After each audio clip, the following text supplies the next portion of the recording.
भारतीय superstar Pakistani culture, सियासत और हुकूमती फैसलों पर कैसे असरअंदाज होते रहे हैं, और वो दो हुक्मरान कौन थे जो भारतीय फनकारों की पाकिस्तान में डिप्लोमेसी और असरअंगेजी का फायदा उठाते रहे। ये जानकर आपके इल्म में जरूर इजाफा होगा कि दिलीप कुमार और देव आनंद दो ऐसे अदाकार थे जिन्होंने जनरल जियाउल हक और मियां नवाज शरीफ को अपनी शख्सियत की वजह से जेरे असर लाने की कोशिशें की थी और भारतीय हुकूमतें उन्हें खास तौर पर पाकिस्तान भेजती थी। भारत ने हमेशा बॉलीवुड स्टार्स को अपनी खारजा पॉलिसी के लिए इस्तेमाल किया है। फिल्मों के साथ साथ वो इन फनकारों को भी खुफिया दौरों पर दूसरे मुल्कों में भेजकर उनके हुक्मरानों पर अपनी पॉलिसियों का नफाज कराते रहे हैं।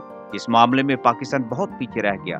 भारत ने बहुत पहले जान लिया था कि फिल्म सिर्फ तफरीह का जरिया नहीं, बल्कि इस तफरीह की मदद से अपनी कौमी एजेंडे को पूरा करने में भी फिल्म इंडस्ट्री सबसे कारगर साबित हो सकती है।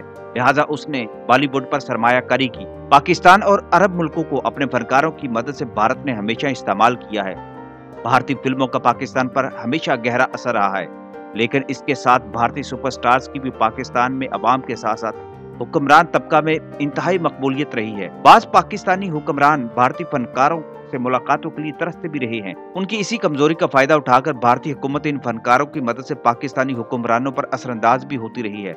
इसकी एक मिसाल नवाज शरीफ है। पाकिस्तान के वजीर आजम नवाज शरीफ सुपरस्टार देव आनंद, दिलीप कुमार, अमिताभ बच्चन और लता जी के दीवाने रहे हैं। 1998 में भारतीय हुकूमत ने अदाकार दिलीप कुमार को खास तौर पर नवाज शरीफ से मुलाकातों के लिए भेजा था और अगले साल उनकी देव आनंद से भी मुलाकात कराई गई।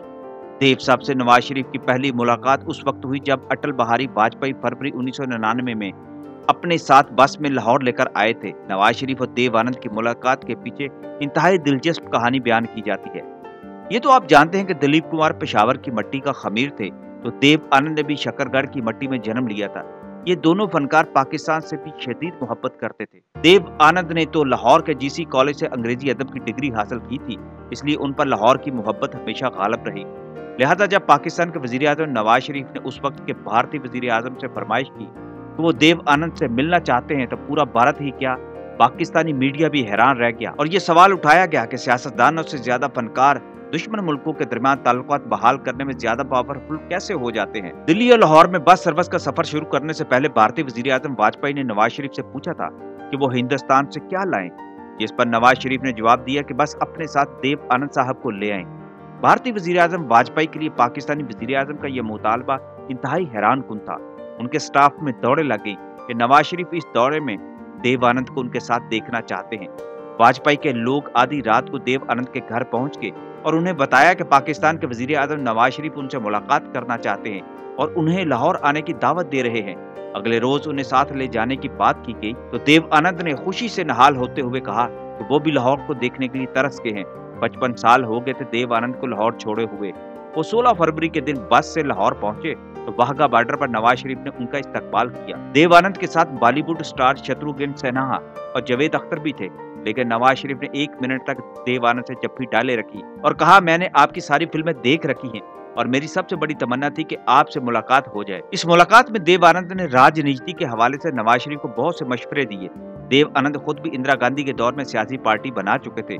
उन्होंने नवाज शरीफ से ये भी कहा कि वो पाकिस्तानी फनकारों को भी सियासत में लाएं ताकि सियासत का कल्चर बदला जा सके। बाद में नवाज शरीफ देव आनंद के साथ मुलाकातें पाकिस्तान की बजाय लंदन में करने लगे थे।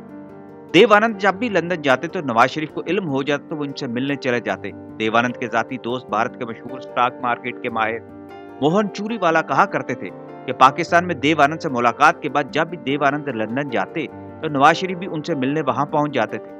नवाज शरीफ हाइड पार्क में अपना एक विला रखते थे, वहां वो देव साहब को ज़ियाफत के लिए मदऊ करते और मुझसे पूछते, आप लोगों ने आज क्या खाया है। जब मैं उनसे कहता कि हमने हार्डूस में हॉट चॉकलेट पी है तो वो कहते, मुझे देव साहब के साथ दोबारा वहां जाना है। उस वक्त उनकी अहलिया कुलसूम नवाज शरीफ भी जिंदा थी। जब हम उनके साथ खाना खाने गए तो एक बार उन्होंने खाने की मेज पर नवाज शरीफ से पूछा, क्या मैं देव साहब को आपकी एक हरकत बता दूं। नवाज शरीफ ने अपनी बेगम को ऐसा करने से मना किया। जब मैंने दरियाफ्त किया तो उनकी बेगम ने बताया कि फिल्म CID की DVD जो हमारे पास है वो मियां साहब ने खराब कर दी है। जब भी वो गाना लेकर पहला पहला प्यार आता है और जिस तरह देव साहब घूमते हैं वो बार बार धीमी रफ्तार में उस गाने को देखते हैं और खुद भी उसी अंदाज में एक्ट करने की कोशिश करते हैं। नवाज शरीफ ख्वाबों, गानों और फनकारों के बहुत ज्यादा दीवाने रहे हैं। उन्होंने इतनी शिद्दत से कभी पाकिस्तानी फनकारों से मिलने की ख्वाहिश का इजहार नहीं किया था, जितना वो भारतीय फनकारों से मिलने के लिए बेताब होते थे।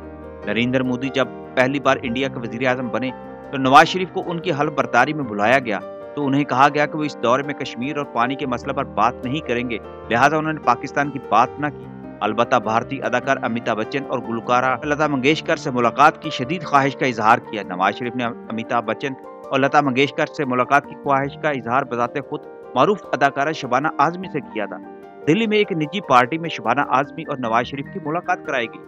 नवाज शरीफ ने शबाना आजमी के साथ फन सकाफत और फिल्मी मौज़ूआत पर बहुत सारी बातें की और शबाना आजमी को ये भी बताया कि वो उनके वालिद कैफी आजमी और उनके शोहर जावेद अख्तर के भी मद्दाह हैं। उन्होंने गुलकारा लता मंगेशकर और अमिताभ बच्चन से मुलाकात की अपनी ख्वाहिश का इजहार किया। अजीब बात यह है कि अमिताभ बच्चन और लता मंगेशकर दोनों ही नरेंद्र मोदी की हल्फ बर्दारी की तकरीब में मौजूद थे और उन्हें बताया गया था कि नवाज शरीफ भी उनसे मिलना चाहेंगे, लेकिन वो तकरीब में आए ही नहीं। नवाज शरीफ अमिताभ बच्चन और लता जी को लाहौर के विजिट की दावत देना चाहते थे, मगर उनकी ये ख्वाहिश पूरी ना हो सकी। नवाज शरीफ पर दिलीप कुमार का भी बहुत ज्यादा असर रहा। दिलीप कुमार साहब को पाकिस्तान का सबसे आला सिविल अवार्ड भी दिया गया।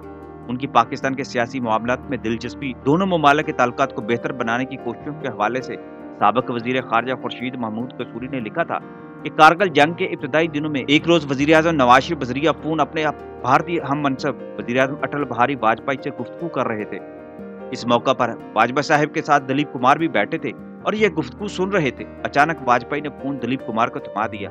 नवाज शरीफ को यकीन नहीं आ रहा था कि दूसरी तरफ उनके फिल्मी हीरो दिलीप कुमार बोल रहे हैं। दिलीप साहब ने नवाज शरीफ को यकीन दिलाया कि मैं दिलीप कुमार ही बोल रहा हूं। इसके बाद दिलीप साहब ने नवाज शरीफ से कहा कि वो आगे बढ़े और कारगिल बुहरान को जल्द हल करने की कोशिश करें। उनकी ये कोशिशें सरहद के आर पर बसने वाली दोनों कौमों के लिए मुफीद होंगी। खुर्शीद कसूरी ये भी बता चुके हैं कि वो जिन दिनों अपनी किताब पेश करने दिलीप कुमार के घर गए तो उनकी बेगम सायरा बानो ने इंकशाफ किया भारतीय हुकूमत दिलीप कुमार को पाकिस्तान के ताल्लुकात इत्तदाल पर लाने के लिए उन्हें पाकिस्तान भेजती रही है और इन दौरों के लिए भारतीय हुकूमत उन्हें अपना तैयारा खास तौर पर फराहम करती थी। दोनों बार दिलीप साहब के साथ चंद आला भारतीय सरकारी हुकाम भी शामिल थे। दिलीप कुमार का पहला खुफिया दौरा जनरल ज़ियाउल हक के दौरे हुकूमत में हुआ था, जबकि दूसरी बार उस वक्त भारत की जानिब से पाकिस्तान भेजे गए जब मियां नवाज शरीफ वजीर आज़म पाकिस्तान बन चुके थे।